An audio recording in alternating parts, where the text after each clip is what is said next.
Hello everyone, उम्मीद करता हूँ आप सभी लोग ठीक ठाक होंगे। तो जैसे कि आप लोगों को पता है, आज से हम लोग एक नया सीरीज़ शुरू करने वाले हैं। जो होगा आज के लिए ये सीरीज़ नहीं है, बल्कि जितना भी क्वेश्चंस बना था फिगर ऑफ स्पीच को लेकर के एसएससी स्टेनो 2025 के एग्ज़ाम में, उन सारे क्वेश्चंस को यहाँ पे रख लिया जाए। बेसिकली बहुत ही कम क्वेश्चंस बने हैं, सारे शिफ्ट में भी मिलाकर देखें तो भी। ठीक है, तो हम लोग आज फिगर ऑफ स्पीच को देखने वाले हैं। फिगर ऑफ स्पीच क्या होते हैं? ये एक ऐसे लिटरेरी डिवाइसेस होते हैं जो हम लोग राइटिंग्स में यूज़ करते हैं, और मतलब राइटिंग्स में यूज़ किया जाता है ताकि वो अपने राइटिंग्स को काफ़ी बेहतरीन बना सके। जो लिटरेरी वर्क्स है उसमें काफ़ी इंपॉर्टेंट रखता है ये फिगर ऑफ स्पीच। ठीक है, तो इसको हम लोग शुरू करते हैं। ये सारे के सारे एडिक्विटी बेस्ड पैटर्न पर क्वेश्चंस होंगे, इसलिए काफ़ी रिलेवेंट हो जाते हैं। फिगर ऑफ स्पीच भी अब आने लगा है एग्जाम्स में, तो ये काफ़ी रिलेवेंट वीडियो हो जाएगा। जो भी एसएससी के एग्जाम्स है, लाइक सीजीएल है, CHSL, CPO, MTS and others, जो भी एग्जाम्स है जो एसएससी लेने वाली है 2025 में एडिक्विटी बेस्ड पैटर्न पर। विदाउट एनी वेस्टेज टाइम हम लोग शुरू करते हैं। क्वेश्चंस कम है लेकिन समझना हम लोग को थोड़ा सा पड़ेगा। ठीक है, देखते हैं पहला question. Which one of the following is an example of onomatopoeia? Onomatopoeia, आपने ये वर्ड कभी ना कभी अपने 12th क्लास में या तो 8, 9, 10 क्लास में सुना होगा, ओनोमैटोपोइया। इसका क्या मतलब होता है? इसका हमने डेफिनेशन दे रखा है यहाँ पे, देखिए इसका डिफाइन कर दिया है। क्या है ये? एक फिगर ऑफ स्पीच है where a word is created और use to imitate the sound of it describes. मतलब किसी भी चीज़ का जो आवाज़, जिस वर्ड से हम लोग डिस्क्राइब करते हैं उसको हम लोग बोलते हैं ओनोमाटोपोइया। क्या बोलते हैं? ओनोमाटोपोइया। जैसे बज, जो बीज होता है ना, बीज मतलब मक्खियाँ, मक्खियाँ का जो आवाज़ होता है उसको हम लोग बज से डिनोट करते हैं, BU ZZ बोलते हैं, बज बज। तो ये जो बज जो साउंड है इंग्लिश वर्ड में, बज जो वर्ड है ये एक ऐसा साउंड देता है जो बी का क्या होता है, साउंड होता है। तो ये हम इसके लिए ओनोमाटोपोइया का एक एग्जांपल है। तो मतलब साउंड होता है ओनोमाटोपोइया, एक बेसिक बात करें हम लोग तो हमारा जो ऑप्शन है उस ऑप्शन में हम लोग देखेंगे कौन सा साउंड को इंडिकेट करता है। साइलेंस, साइलेंस मतलब चुप्पी को बोलते हैं, तो चुप्पी में कोई साउंड नहीं आता है तो ये गलत हो जाएगा। बलून, बलून में कोई भी क्या नहीं होता है, साउंड नहीं होता, ये भी गलत हो जाएगा। हॉरिबल, हॉरिबल मतलब क्या होता है? डरावना। तो ये एक नाउन नहीं है, ये एक एडजेक्टिव है, और जबकि साउंड होगा तो ज़रूर क्या होना चाहिए, एक उसके अंदर नाउन का मीनिंग आना चाहिए, तो ये भी गलत हो जाएगा। डरावना वैसे कोई साउंड नहीं है। लेकिन मरमर जो है, मरमर, मरमर मतलब इसका दो मतलब सेंस ऑफ मीनिंग जाता है। पहला सेंस है कि आदमी जब धीरे-धीरे बोलता है, एकदम धीरे-धीरे, धीमी आवाज़ में, तो उसको बोलते हैं मरमराना, बड़बड़ाना जिसको हम लोग बोलते हैं। मरमर करना यानी कि बड़बड़ाना। और दूसरा जो मतलब होता है एक soft, low, continuous and indistinct sound, जो कि मतलब हमारा जो हार्ट से भी कभी-कभी निकलता है ऐसे साउंड, जो हम लोग को सुनाई देने में क्लियर ना हो, अनक्लियर हो। इनडिस्टिंक्ट मतलब अनक्लियर साउंड हो, लेकिन ये साउंड है, किसी न किसी तरह का साउंड है। ये स्पेशली हम लोग बेसिकली बात करें तो हार्ट के जो कभी-कभी हार्ट हमारा जो इनडिस्टिंक्ट साउंड देता है उसको हम लोग मरमरिंग बोलते हैं। तो मरमर एक साउंड है, और यही साउंड वाला ही एग्ज़ाम्पल क्या होगा, बिल्कुल सही होगा ओनोमाटोपोइया का एग्ज़ाम्पल में। ठीक है? क्योंकि ओनोमाटोपोइया एक साउंड के लिए इंडिकेट किया जाता है। A figure of speech where word is created और used to imitate the sound. ये चीज़ को याद रखिएगा, साउंड को कॉपी करने के लिए हम लोग ओनोमाटोपोइया वर्ड का यूज़ करते हैं। ठीक है? तो ये एक लिटरेरी डिवाइस है। आगे बढ़ते हैं क्वेश्चन नंबर दूसरा की तरफ। दूसरा क्वेश्चन देखिएगा। Which figure of speech is used in the old lady wept a river of tears? अब यहाँ पे देखिए, यहाँ पे एक फिगर ऑफ स्पीच यूज हुआ है, वेप्ट अ। इसको ध्यान से देखिएगा, सॉरी, इसमें क्या है? Wept a river of tears. Wept a river of tears की अगर हम बात करेंगे तो यहाँ पे मतलब एक ओल्ड लेडी है, द ओल्ड लेडी, जो बूढ़ी महिला है वो क्या की है? रोई। कितना रोई है? अ रिवर ऑफ टीयर्स, मतलब इतना रोई कि मतलब क्या हुआ? आंसुओं का एक नदी बहने लगा। तो ये बेसिकली क्या है?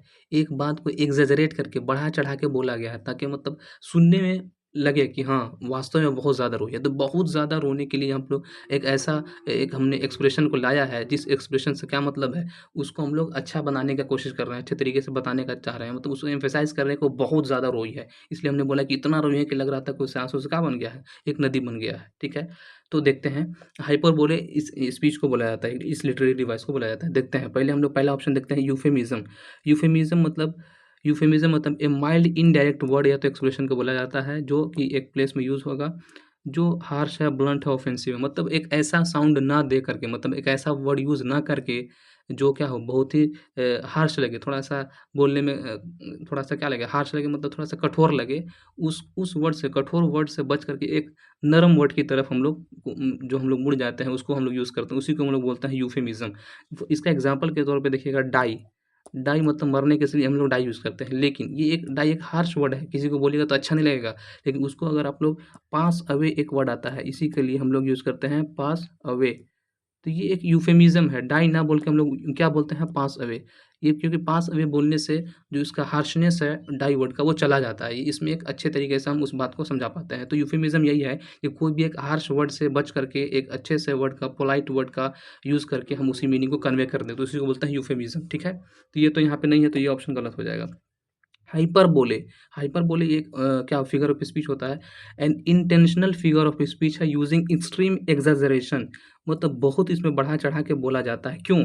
टू क्रिएट इम्फेसिस, जोर देने के लिए और ड्रामेटिक इफेक्ट देने के लिए। जैसे कि यहाँ पे बोला गया है द ओल्ड लेडी वेप्ट, वो रोई, अ रिवर ऑफ टीयर्स, मतलब बहुत ज़्यादा रोई का सेंस में है, तो उसके रोने पर बहुत ज़्यादा जोर दिया गया है और इतना रोई है कि उसके आंसुओं से क्या हुआ है, एक नदी बहने लगा, ऐसा कहने का सेंस है। तो ये कहने का मतलब, कहने से क्या मतलब है? यही मतलब है कि वो बहुत ज़्यादा रोई है, तो इसमें एम्फेसिस दिया जा रहा है उसके रोने पर। तो यही वाला ऑप्शन जाएगा, हाइपरबोले यहाँ पे यूज़ हुआ है, मतलब किसी बात को बढ़ा-चढ़ा करके बोला गया है यहाँ पे। एलिट्रेशन किसको बोलते हैं? Repetition of the same consonant sound, same consonant sound का जब रिपीट होता है फर्स्ट फर्स्ट लेटर में, तो उसी को हम लोग बोलते हैं alliteration. At the beginning of words, देखिए जैसे कि विस्परिंग विंड्स, तो यहाँ पे विस्परिंग है, यहाँ पे विंड्स है, डब्ल्यू डब्ल्यू है। बिजी बी, तो यहाँ पे क्या है, बी बी है, दोनों कॉन्सोनेंट है, तो दोनों कॉन्सोनेंट कॉन्सोनेंट जो लेटर्स क्या होते हैं, रिपीट होते हैं किसी भी मतलब वर्ड्स में, तो उसको हम लोग बोलते हैं एलिट्रेशन। तो ये भी यहाँ पे नहीं है। चौथा है anti climax, anti climax, climax मतलब क्या होता है, एक पीक लेवल को बोलते हैं। तो an event etcetera that is less exciting than you had expected, मतलब जितना हम लोग उसका क्लाइमेक्स को अच्छे से समझ कर आए थे, मतलब जितना हम लोग को इंटरेस्टिंग हो लगना चाहिए था, मतलब ये लेस देन एक्सपेक्टेड है। कोई भी एक इवेंट है जिसको हम लोग बहुत अच्छा समझ के आए और बहुत ही कम यहाँ पे दिख रहा है, तो उसको हम लोग बोलते हैं एंटी क्लाइमेक्स है यहाँ पे। तो ये भी ऑप्शन गलत हो जाएगा। तो यहाँ पे क्या यूज़ हुआ है, हाइपरबोले यूज़ हुआ है, यानी कि बात को बढ़ा चढ़ा करके बोला गया है। कोई भी इंसान बाल्टी भर या तो नदी भर नहीं रोता है, लेकिन यहाँ पे उसके रोने को एम्फेसिस देने के लिए वहाँ पे ऐसा बोला गया था। अब 3 ही क्वेश्चन बने थे, पूरा शिफ्ट में हमने देख लिया था, तो यही 3 क्वेश्चन के, लेकिन इसमें जो ऑप्शंस है उसको भी हम लोग देख लेते हैं, क्योंकि जो फिगर ऑफ स्पीच है ताकि सब आप लोग को रिवीजन हो जाए। देखिए the figure of speech used in I wandered नहीं है, वैंडर्ड है, वैंडर मतलब आवारा फिरने को बोलते हैं, घूमना, आवारा फिरने को बोलते हैं, भटकना। I wandered lonely as a cloud, मैं क्या है, एक बादल की तरह आवारा घूमता रहा, फिरता रहा। इसमें कौन सा फिगर ऑफ स्पीच यूज़ हुआ है? हाइपर बोले तो यहाँ पे नहीं है।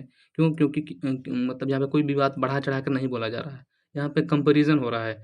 आई में यानी कि जो बोला गया है जो स्पीकर उसमें, और एक क्लाउड में, वो भी ये जो आई है वो घूमा है, किसकी तरह घूमा है, इस क्लाउड की तरह घूमा है। तो इस क्लाउड का घूमने में, लेकिन यहाँ पे एक वर्ड यूज़ हुआ है कंपेरिजन करने के बीच में, एज का। जब भी एज और लाइक का यूज़ करके, मतलब देखिए एज या तो लाइक, इन दोनों वर्ड्स का यूज़ करके कंपैरिजन किया जाएगा तो वो सिमिली कहलाता है। क्या कहलाता है? सिमिली। इसको हम लोग देख लेते हैं। A figure of speech that compares to unlike things, ये दो अनलाइक थिंग्स है। आई मतलब एक लिविंग थिंग्स है और क्लाउड नॉन लिविंग थिंग्स है, लेकिन इन दोनों का कंपैरिजन किया है using the words like and as. Like या तो एज का यूज़ करके, जब दो अनडिस्टिंक्ट मतलब जो अलग अलग, दो अलग अलग चीज़ों के बीच में लाइक और एज का यूज़ करके जब कंपैरिजन होता है तो वो सिमिली कहलाता है। और वही अगर कंपैरिजन विदाउट ये एज और लाइक, मतलब कोई भी वर्ड लाया ही नहीं जाएगा जिससे कंपेयर किया जाएगा, जैसे कि एज और लाइक का यूज़ ना किया गया हो और डायरेक्टली कंपेयर कर दिया गया हो। जैसे फॉर एग्जांपल बोलते हैं, जैसे ही इज़ ब्रेव, वो एक क्या है, बहादुर इंसान है, तो डायरेक्टली जैसे कि लायन ब्रेव होता है, लायन जो है उसके बहादुरी के लिए उसको जाना जाता है, तो ही इज़ लायन कभी-कभी बोल दिया जाता है, ही इज़ लायन। तो यहाँ बोलने से क्या मतलब है, ही और लायन में कंपैरिज़न हो रहा है, लेकिन ऐज़ या तो लाइक का कोई भी वर्ड यूज़ यहाँ पे नहीं हुआ है, यानी कि कंपैरिज़न का वर्ड नहीं आया है, फिर भी कंपैरिज़न हो रहा है, तो उसको हम लोग बोलते हैं मेटाफर। क्या बोलते हैं? मेटाफर। तो यहाँ पे मेटाफर नहीं है, क्योंकि हम लोग का ऐज़ का वर्ड यहाँ पे दिख गया है, ठीक है? अब पर्सोनिफिकेशन किसको बोलते हैं? कोई भी क्या है, जो देखिए electronic device that attributes human characteristics, जो ह्यूमन का कैरेक्टरिस्टिक्स है, जो ह्यूमन का एक्शन है या तो ह्यूमन का इमोशन है, उसको इनएनिमेट ऑब्जेक्ट्स में, जो नॉन लिविंग बीइंग ऑब्जेक्ट्स है, उसमें उस चीज़ को डाल देने को बोलते हैं पर्सोनिफिकेशन। माने पर्सन का क्वालिटी किसमें दे दें? नॉन लिविंग बीइंग में दे दें। जैसे कि जैसे बोलते हैं ना, आज बादल मुस्कुरा रहा था, या तो आज बादल क्या है, आज आसमान रो रहा है, तो आसमान कभी रो सकता है। रोने का क्वालिटी किसका है? पर्सन का है। लेकिन रोने की क्वालिटी हम किसको दे रहे हैं? स्काई को दे रहे हैं, आसमान को दे रहे हैं, ठीक है ना, या तो क्लाउड को दे रहे हैं। तो ये नॉन लिविंग बीइंग है। तो उसको हम लोग पर्सन का क्वालिटी दे रहे हैं, तो उसको हम लोग बोलेंगे पर्सोनिफिकेशन। तो ये भी एक लिटरेरी डिवाइस है, आप लोग को ये भी पता चल गया। मेटाफर, जब दो चीज़ों के बीच में कंपैरिजन हो, लेकिन कंपैरिजन का वर्ड लाइक या तो ऐसा कुछ नहीं दिया हो, डायरेक्टली कंपैरिजन हो रहा हो, तो उसको बोलते हैं मेटाफर। और जब दो चीज़ों के बीच में कंपैरिजन हो, लेकिन उसमें लाइक या तो एज का वर्ड दिया जाए, तो उसको बोलते हैं सिमिली। हाइपरबोले, जब किसी बात को एकदम बढ़ा चढ़ा कर बोला जाएगा, तो उसको बोलेंगे हाइपरबोले। बढ़ा चढ़ा के क्यों बोला जाएगा? उस चीज़ को एम्फेसिस देने के लिए, ठीक है। तो यही था हम लोग का 3 क्वेश्चंस जो बना था किसका, फिगर ऑफ स्पीच का। तो हमने बेसिकली क्या-क्या देख लिया, हाइपरबोले देखा है इसमें, हाइपरबोले हो गया, फिर मेटाफर हो गया, सिमिली हो गया, पर्सोनिफिकेशन हो गया, ठीक है, एलिट्रेशन हो गया। तो इसी तरह के क्या है, ये मेन और बेसिक से क्या है, फिगर ऑफ स्पीच है। इससे ज़्यादा मतलब और डीप में क्वेश्चंस नहीं बनेंगे, अगर बनेंगे भी तो, ठीक है। तो आज के लिए बस इतना ही, हम लोग फिगर ऑफ स्पीच देख चुके हैं। अगले वीडियो में हम लोग एक नया सीरीज़ को शुरू कर देंगे। Thank you very much. मिलते हैं कल एक नए टॉपिक के साथ।